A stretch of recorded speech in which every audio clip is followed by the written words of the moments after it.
मध्य प्रदेश के मुख्यमंत्री डॉक्टर मोहन यादव का आज का दिन शिक्षा, संस्कृति, किसान कल्याण और राष्ट्र भावना के संदेशों से भरा रहा। भोपाल से नर्मदापुरम तक मुख्यमंत्री ने अलग अलग कार्यक्रमों में सहभागिता की। विद्यार्थियों से संवाद, ब्रिक्स संस्कृति सम्मेलन और किसानों के लिए फैसलों के जरिए विकसित मध्य प्रदेश का विजन सामने रखा। मुख्यमंत्री डॉक्टर मोहन यादव ने पूर्व मुख्यमंत्री और साहित्यकार द्वारका प्रसाद मिश्र की जयंती पर विधानसभा में पुष्पांजलि अर्पित की। हिंदी साहित्यकार डॉक्टर शिवमंगल सिंह सुमन को भी नमन किया। अनुच्छेद 370 और 35A हटाए जाने के 7 वर्ष पूरे होने पर मुख्यमंत्री ने इसे राष्ट्रीय एकता और संवैधानिक समानता को मजबूत करने वाला ऐतिहासिक निर्णय बताया। भोपाल के कमला नेहरू सांदीपनि कन्या शासकीय विद्यालय में आयोजित किताब से कल तक कार्यक्रम में मुख्यमंत्री ने विद्यार्थियों और शिक्षकों से संवाद किया। उन्होंने नियमित पुस्तक अध्ययन, सोशल मीडिया के सकारात्मक उपयोग और अनुशासित जीवन का संदेश दिया। छात्र कैबिनेट की सराहना करते हुए उन्होंने कहा कि नेतृत्व और जिम्मेदारी की शुरुआत विद्यालय से ही होती है। मैं आज के इस अवसर पर सच में आज सवेरे से आपके स्कूल के कई सारे अलग अलग गतिविधियों के बीच में मैं गया हूँ। बच्चों को जिस प्रकार से यहाँ पढ़ाने के लिए कल्पना की गई है और आपके मैनेजमेंट में भी काउंसिल को जो रोल दिया है, सच में मैं बधाई देना चाहता हूँ। और लाइब्रेरी हो, आपकी प्रयोगशाला हो, प्रयोगशाला भी सभी प्रकार की प्रयोगशाला। मैं भी, चूँकि मेरा बायोलॉजी सब्जेक्ट था, मुझे इस बात का आनंद भी है और अच्छा भी लगा कि हमारे मेधावी विद्यार्थियों ने, मुझे बताया गया कि आज शायद 58 बच्चे यहाँ मेरिट में निकले ना अपने इसी स्कूल से। और प्रदेश भर में भी मुझे आज आपके माध्यम से सांदीपनि विद्यालय, ये देश के सबसे बढ़िया विद्यालय है और सबसे अच्छे विद्यालय के विद्यार्थियों को मेरी अपनी ओर से बहुत बहुत बधाई, आप सबका अभिनंदन। सरकारी विद्यालय के अंदर आज मैं सवेर से बच्चों से परिचय लेकर के पूछ रहा, किसी के पिताजी गार्ड है, किसी के पिताजी अपनी अलग अलग प्रकार की कठिनाइयों के बावजूद भी अच्छे स्कूल में पढ़ाना हर एक परिवार का सपना होता है। ऐसे में सरकारी विद्यालय इतने अच्छे हो जाए कि अब तो प्राइवेट के विद्यार्थी भी हमारे विद्यालय में आने के लिए लालायित, हमको रोकना पड़ रहा है कि भाई जरा हमारे जो प्रारंभ से बच्चे पढ़ रहे हैं वो कहाँ जाएंगे। तो उनके लिए भी ताली बजा दे सभी बच्चों के लिए, जितना अपना ये आनंद मिला है। मैं अपनी ओर से एक बार फिर आप सबका स्वागत करता हूँ। 2-4 बातें मेरे मन में आती है कि ये बात सही है। मैं अगर आप सबसे पूछता हूँ कि हम सब पढ़ने के लिए स्कूल में आए हैं, अब अपने स्कूल में पढ़ने के बाद इतनी अच्छी व्यवस्था सरकार ने आपके साथ खड़ी की है, तो जैसे हमारे जीवन का पढ़ने लिखने के साथ जो उद्देश्य है, इसमें हमारे मन में आता होगा हम डॉक्टर बने, वकील बने, इंजीनियर बने, CA बने, ऐसे ही है ना। आगे बढ़ने के लिए यही सब चाहिए। लेकिन अब इसमें से सेना में कौन कौन जाएगा? तो कितने हाथ उठे? 4, रख दो नीचे, कोई बात नहीं। किसान परिवार से कौन कौन आता है? खेती बाड़ी जिनके परिवार में होती है, आधे हाथ हो गए ना अपने, नीचे रखो। अब हम पढ़ लिख के खेती करेंगे, ऐसे हाथ खड़े करो। एक हाथ। तो ये एक चुनौती हमारे सामने है। हम आए खेती करते हुए परिवार से, लेकिन सब अगर खेती छोड़ेंगे तो काम चलेगा क्या? चुनाव कौन लड़ना चाहता है?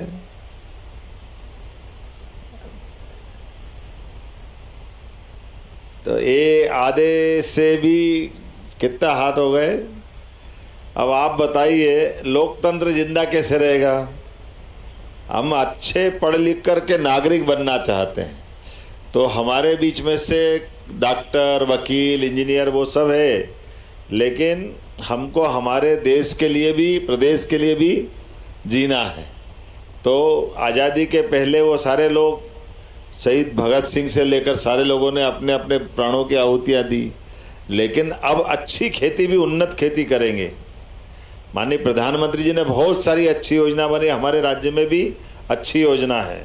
पशुपालन भी करेंगे, दूध उत्पादन करेंगे तो बहुत अच्छा, नई टेक्नोलॉजी से उन्नत नस्ल के साथ जो भी काम करेंगे वो हमारे लिए आदर्श होगा।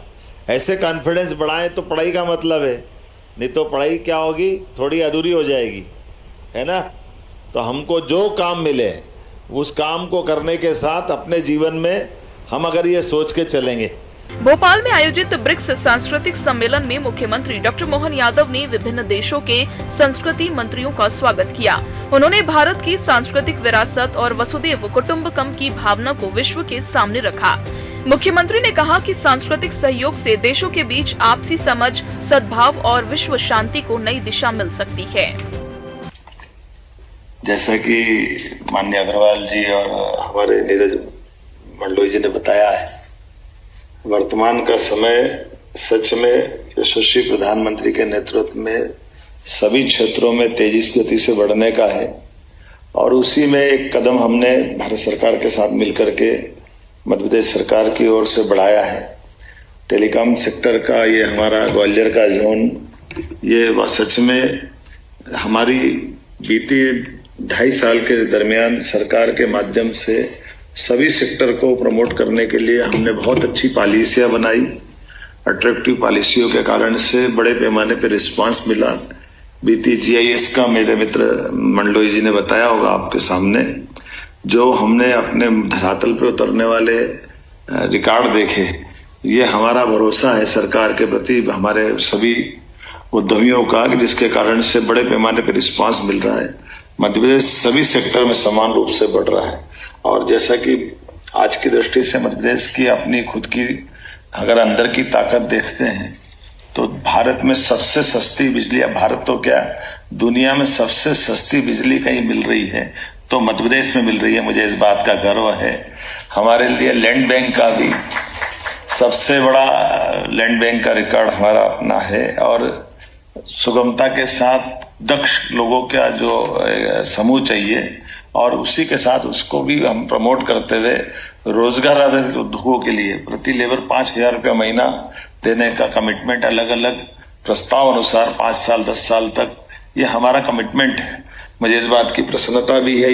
बहुत सारे कारणों से मध्य प्रदेश आज कई सारे सेक्टर में, खास करके इंडस्ट्रियों के सेक्टर में, MSME हो, हेवी इंडस्ट्री हो, लघु कुटीर उद्योग हो, वैसे तो हर अपने क्षेत्र की दृष्टि से अगर देखा जाए तो आज की स्थिति में made in MP, make in MP, faith in MP के कारण से बीते समय जब दिल्ली में हमने अपना पहली मीटिंग की, टाउन टेबल की थी, उसी समय 3,500 करोड़ के निवेश के प्रस्ताव हमको मिले और 12,000 से ज्यादा लोगों को रोजगार मिलने का दिल्ली के अंदर हमारा ये पहला मध्य प्रदेश सरकार के साथ भारत सरकार का सिंधिया जी और हमारे सामने का एक रिकॉर्ड बना था।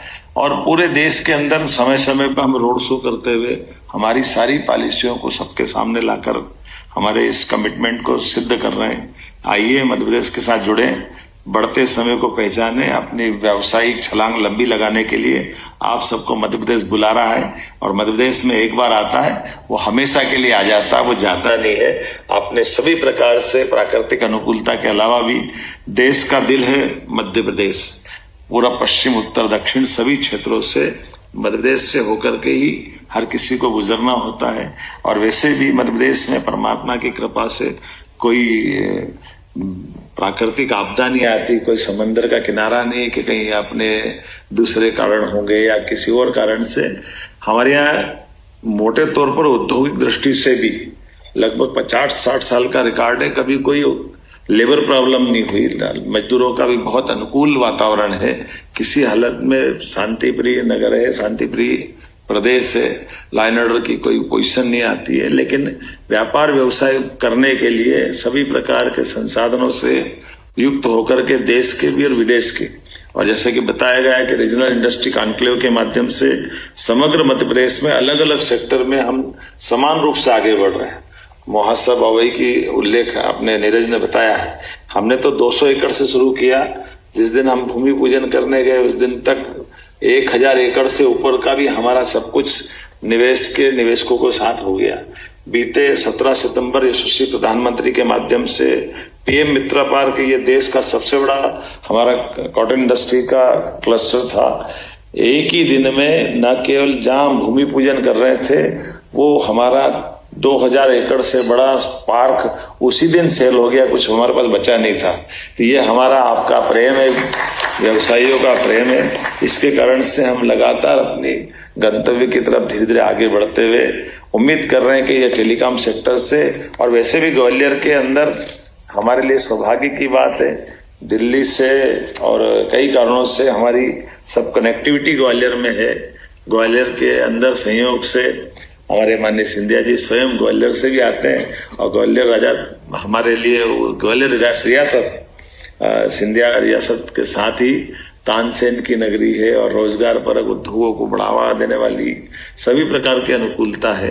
मैं उम्मीद करूंगा कि आप और हम मिलकर के आज की इस राउंड टेबल में भी अभी तक के ऐसे सकारात्मक संदेश और सकारात्मक अनाउंसमेंट के साथ हमारी आज का एक यात्रा पूरी होगी। पुनः मैं एक बार भारत सरकार के सभी अधिकारियों को और मध्य प्रदेश के अधिकारियों को बधाई देना चाहूंगा। बदलते दौर में राज्यों के बीच भी सौहार्दपूर्ण संबंध बनाने के लिए मध्य प्रदेश ने कई रिकॉर्ड बनाए। नदी जोड़ो अभियान राज्यों के बीच आमतौर पर पूरे देश में उदाहरण बनते थे, झगड़े होते थे, कर्नाटक का, तमिलनाडु से, केरल का, आंध्र के साथ, लेकिन मध्य प्रदेश ने एक नहीं 2 नदी जोड़ो अभियान, केन बेतवा नदी जोड़ो अभियान हमने यूपी के साथ पूरा किया, 1 लाख करोड़ की स्कीम। उसी प्रकार से हमारा पार्वती काली सिंह चंबल योजना के माध्यम से राजस्थान के साथ 20-25 साल पुराने जो कोर्ट कचहरी के संबंध थे उसके बजाय सौहार्दपूर्ण संबंधों के आधार पर आगे बढ़ रहे हैं।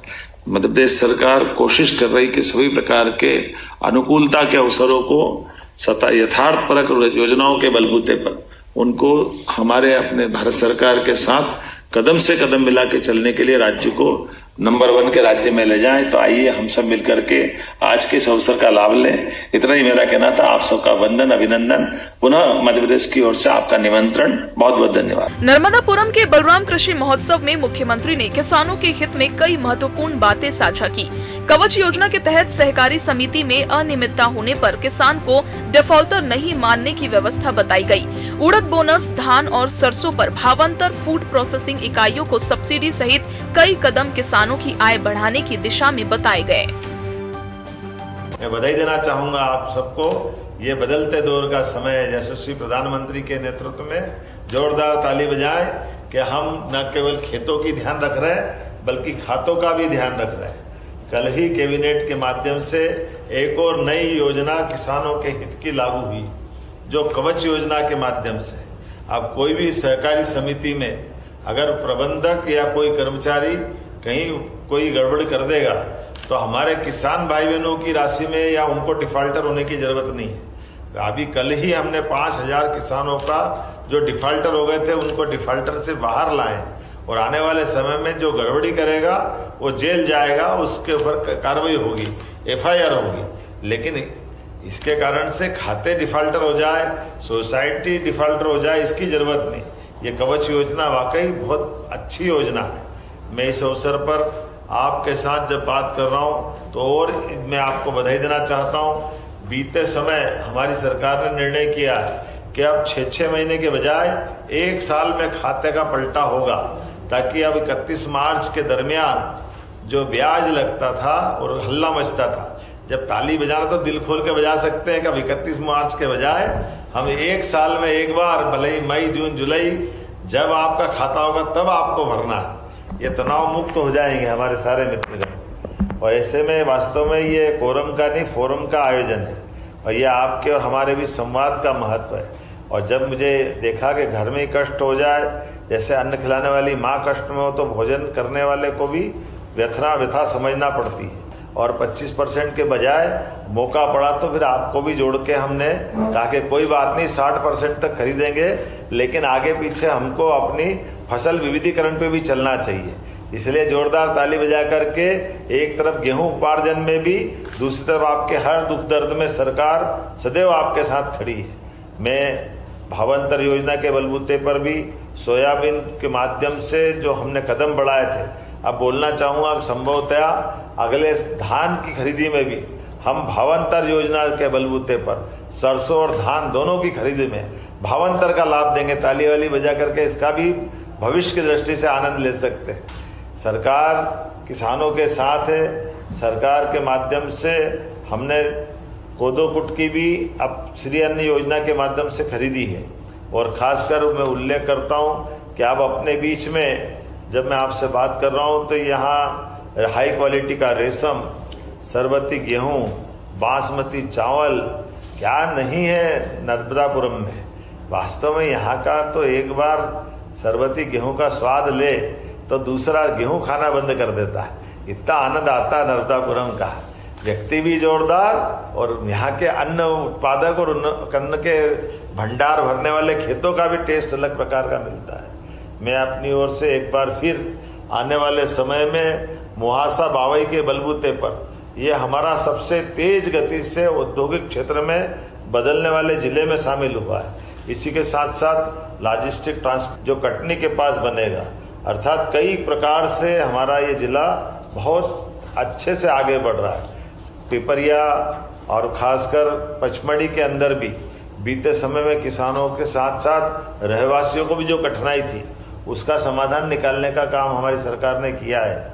मैं आज के इस अवसर पर कृषि कल्याण वर्ष में किसानों की बेहतरी के लिए सिंचाई में भी हम लोग विस्तार कर रहे हैं। कृषि यंत्रों का, आधुनिक खेती का, प्राकृतिक खेती का, ऐसे कई सत्र अभी आपने संपन्न किए होंगे दिन भर अलग अलग प्रकार से। और कृषि का रोड मैप भी हुआ होगा।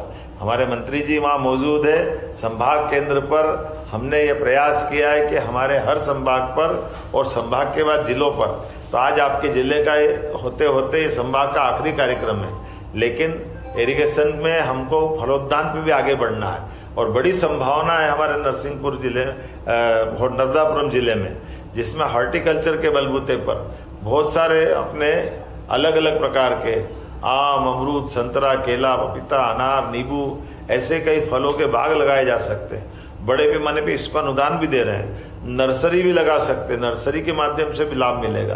Poly house, shade net house जो सब्जियों, फूलों और उच्च मूल्य वाली फसलों के लिए भी संरक्षित, ऐसे कई प्रकार के कामों में प्रोत्साहन दे रहे हैं। महिला स्वयं सहायता समूह के माध्यम से एक बगिया माँ के नाम के आधार पर भी लाभ मिलेगा।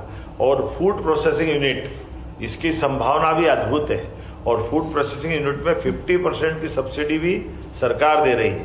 किसानों को सही से उत्पादन दिलाने के लिए ये बड़ा लाभ है। इसी के साथ साथ कृषि की आमदनी, किसानों को खेती की आमदनी बढ़ाने के लिए केवल फसलों पे नहीं, दूध उत्पादन पे, मछली उत्पादन पे, फूल उत्पादन पे, इस तरह से भी सरकार प्रोत्साहन दे रही है। और दूध का उत्पादन 12% से 20% तक ले जाना है। ऐसे में दुग्ध सहकारी समितियों का गठन कराना और उसके माध्यम से भी आय बढ़ाना। मुझे इस बात की प्रसन्नता है, न केवल दूध, न केवल मछली पालन, बल्कि कुक्कुट पालन और बकरी पालन को भी सरकार प्रोत्साहन दे रही है। गौ सेवक प्रशिक्षण और गोपाल पुरस्कार, पशुधन बीमा और कई सारी योजनाओं के माध्यम से पूरा साल किसानों को समर्पित है। एक बार फिर मेरी अपनी ओर से बलराम कृषि महोत्सव में आज बहुत सारे बच्चे भी प्रोत्साहित हुए होंगे जो अपनी बीएससी एग्रीकल्चर के माध्यम से अपनी प्रावीण्य सूची में आए, या कई प्रकार के उद्योग धंधों से जुड़े हुए लोगों का भी आनंद मिला। मंडी गुलजार करके किसानों को आगे बढ़ाने का संकल्प हमारा इसी प्रकार चलता रहेगा। आने वाले समय के रक्षाबंधन, जन्माष्टमी और सारे त्योहारों की आपको बधाई देते हुए मुख्यमंत्री डॉक्टर मोहन यादव ने कहा कि विकसित मध्य प्रदेश की पहचान केवल सड़क, भवन और उद्योगों से नहीं बल्कि शिक्षित युवा, समृद्ध किसान और मजबूत सांस्कृतिक विरासत से बनेगी। विद्यार्थियों को ज्ञान, युवाओं को जिम्मेदारी और किसानों को आधुनिक कृषि से जोड़ने का संदेश दिया गया। सरकार ने विकास को जन कल्याण से जोड़ने का विजन सामने रखा। एक दिन, कई कार्यक्रम और हर मंच से विकास का सकारात्मक संदेश। शिक्षा में नई सोच, संस्कृति में वैश्विक संवाद, किसानों के लिए सुरक्षा और राष्ट्र के प्रति गौरव। मुख्यमंत्री डॉक्टर मोहन यादव के आज के कार्यक्रमों में यही प्राथमिकता दिखाई दी। विकसित मध्य प्रदेश के विजन के साथ सरकार आगे बढ़ने का संदेश दे रही है। Bureau report, CM24 Bhopal.